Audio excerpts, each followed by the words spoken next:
Hi guys, Assalamualaikum and welcome again sa Hammer TV. So ang pag-uusapan natin ngayon ay kung paano magtanggal ng software or application sa ating laptop or di kaya computer. So halimbawa, meron ditong software na gusto nating tanggalin. So paano ba natin siya matatanggal sa ating laptop or di kaya PC?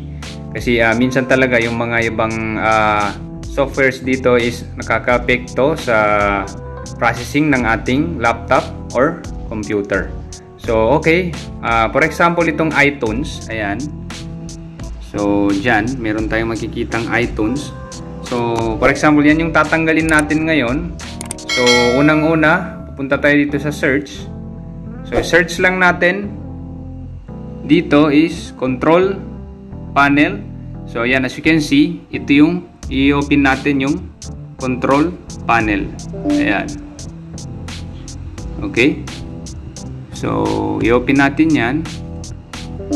So, dito, hanapin natin yung uninstall a program. Okay. So, ayan. Okay. So, close muna natin yun din. Uninstall a program. Okay. So, ayan. Ito yung list ng softwares natin or yung programs natin. So, nandyan. So, ito yung list niya. So, hanapin natin ngayon yung iTunes. So, as you can see, ayan. Ito yung iTunes.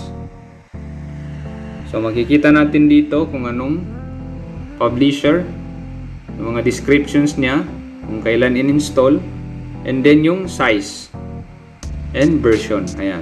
So, as you can see, 420 MB. Ayan. So, ginagawa lang natin ito kung hindi na natin ginagamit yung softwares or yung program. So, for example, tanggalin natin ito kasi hindi naman siya nagagamit. Ayan, right-click lang natin. Okay? Ayan, pwede rin natin siya double-click. And pwede rin natin siya right click. Ayan. So as you can see, meron ditong tatlong option: uninstall, change, and repair. Okay. So dito tayo sa uninstall. Ayan. Okay. Then yes lang natin to. Ayan. So yes natin ulit. Okay. So, please wait while Windows configures iTunes. Ayan. Okay. So,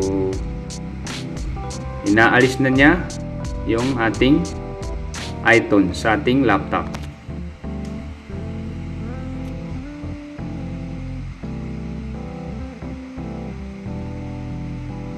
Okay. So, hintayin lang natin.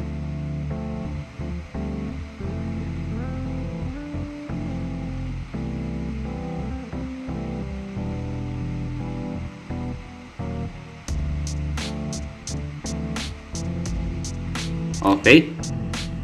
So, ayan. As you can see, wala na dito yung iTunes.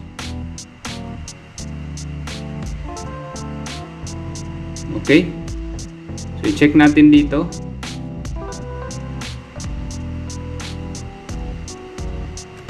Okay. So, ayan. As you can see, wala na dito yung ating iTunes. So, ibig sabihin nun, na-delete na or naalis na sa ating laptop. Okay. And then yung 400 plus na MB is babalik sa ating storage. So magiging free yun siya. So magagamit na natin yung 422 MB dun sa ating storage. Okay? So ganun lang kasimple. So I hope nakatulong ito sa inyo. Thanks for watching. And don't forget to subscribe to Hammer TV for the latest videos na ating i-upload. Shukran and wassalam.